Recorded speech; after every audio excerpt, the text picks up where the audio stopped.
I'm a little bit dubious when it comes to sports romance. I mean, I've read a couple of hockey romances, and while they were okay, none of them blew me away. Usually there's a hell of a lot of spice, and to be honest, it often comes across that the author not only has very little knowledge on the sports themselves, but also very little interest in them.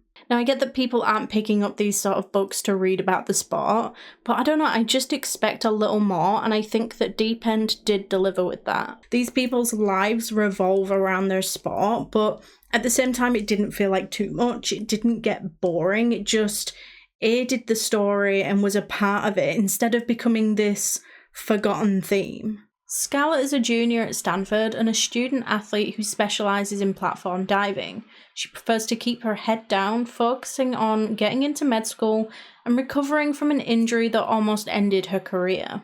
It was supposed to just be a temporary, mutually satisfying fling, but when staying away from Lucas seems impossible, Scarlett realises that her heart might be treading in dangerous waters.